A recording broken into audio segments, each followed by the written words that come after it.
자, 이번 시간에는 최근에 제가 승소했던 사례를 가지고서 제가 한번 말씀을 드려보고자 합니다. 자, 제목 보시는 것처럼 아파트가 있는데요. 이 아파트 난방 방식이 옛날 올드한 스타일이죠. 중앙 난방 방식이었는데 이런 중앙 난방 방식의 아파트를 지역 난방으로, 요 지역 난방 같은 경우는 난방을 원하시는 세대와 원하지 않는 세대 각각 조절이 가능한 그런 난방 방식인데요. 이런 지역 난방 방식으로 변경하는 이런 관련 집회가 있었고, 이런 집회에 대해서 이의가 있는 구분 수의자님이 법원에 소송을 제기했고, 이 소송에서 제가 승소했던 그런 사례가 되겠습니다.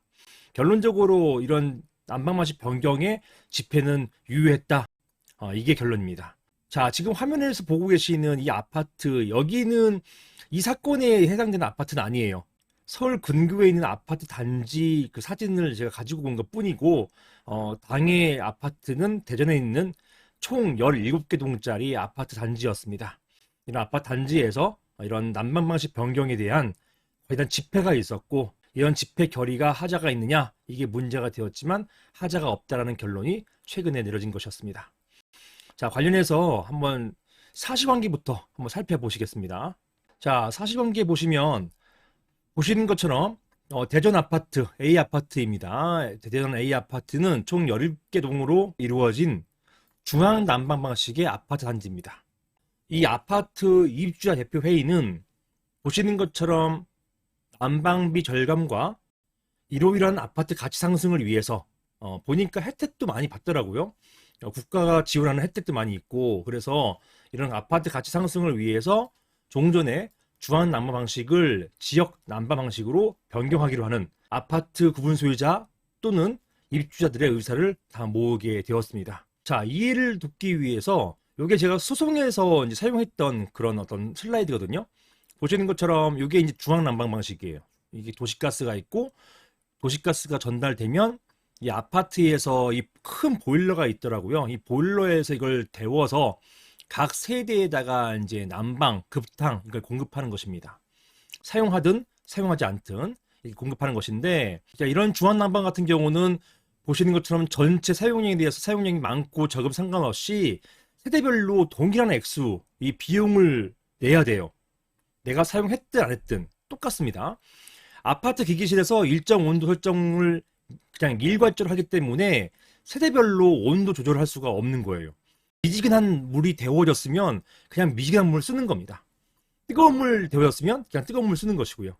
자, 요런 게 이제 옛날 스타일의 아파트였고, 요것을 지역 난방으로 바꾸면은 보시는 것처럼 이 물이 발전소에서 데워져 가지고 기계실까지 왔고, 온 상태에서 이 세대별로 요 개별 세대 사용자가 원하는 온도와 난방이 조절돼 가지고 각 세대별로 공급되는 이러한 형태이기 때문에 이거 좀 다르다는 것이에요.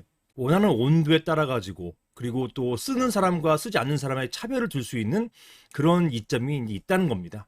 요것 때문에 중앙 난방과 지역 난방의 차이가 생기는 것이고, 그래서 근래에 지어진 아파트는 대부분 지역 난방 또는 개별 난방이에요.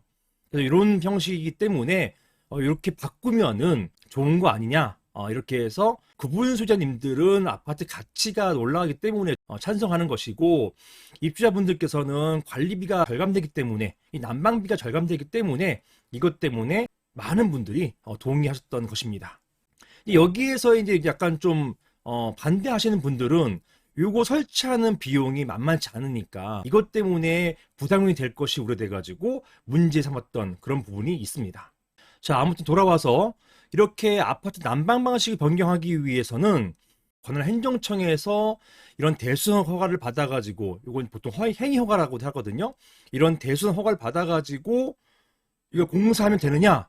여기에 대해서 판례는 이런 경우에 집합금융법에 따른 고용보험 변경 절차를 별도로 밟으라고 하고 있어요. 요 아파트도 사실은 집합건물이거든요. 제가 여러 번 말씀드렸지만 이 집합건물법, 집합건물의 소유 및 관리하는 법률은 이게 원래 아파트를 대상으로 만들어진 법이에요. 1985년에 시행된 법인데, 이게 당초에는 아파트, 즉 집합건물을 그때는 아파트로 인식했거든요. 아파트를 다루려고 만들어진 법인데, 이게 집합건물법 66개 조항만 가지고는 아파트에 있는 이 관리를 규율할 수가 없어요. 그러다 보니까 이런 부족한 부분들을 다루기 위해서 공동주택관리법을 새로 만듭니다. 그래서 공동주택관리법은 사실은 이 집합건물법에서 나온 거예요. 그래서 공동주택관리법에다가 여기에 어떤 공법적 요소를 가미해가지고 관에서 통제도 많이 하고 이렇게 해가지고 이게 지금까지 아파트 관리에 관련된 것들을 이제 규율하게 됐던 것입니다. 어찌되었든 이런 아파트도 집합 건물이에요. 그러다 보니까 난방 방식 변경은 요것은 고용부분 변경인데 이런 고용부분 변경은 공동주택관리법에 명시적 규정이 없으니까 이것은 다시 돌아가서 집합건물법에 따라 가지고 여기에 있는 고용부분 변경 절차를 별도로 발부라고 하는 그런 내용의 판례들이 2010년 후반때부터 나오기 시작했어요. 그러다 보니까 이런 고용부분 변경에 대해서는 집합건물법에 따른 별도의 고용부분 변경 절차를 발부하는 것으로 되었던 것입니다. 바로 이 장면이죠. 이런 난방방식 변경을 위해서는 행정청의 대수선 허가 또는 행위 허가뿐만 아니라 그 전에 전제로서 집합건물법에 따른 고용부분 변경에 대한 결의가 필요하다. 의결, 결의가 필요하다는 것입니다. 해당 아파트는 17개, 17개 동으로 이루어져 있는 관계로 각 동마다 집합건물이 되는 것입니다. 보통 이런 경우에는요. 단지관리단이라고 해가지고 단지관리단은 묶일 수가 있어요. 묶이는데 묶이는 전제로서 뭐냐면 규약이 있어야 됩니다. 이 집합건물 규약. 입주자 대표회의, 이 공동주택관리법상의 아파트 관리규약이 아니라 집합건물법상의 관리규약이 필요한 거예요.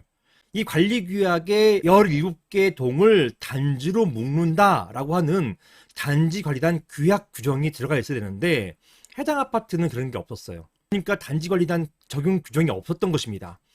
그래서 어떻게 했느냐, 부득이하게 17개의 집합건물 각 동별로 각각 의결을 할 수밖에 없는 상황이 되었던 거예요.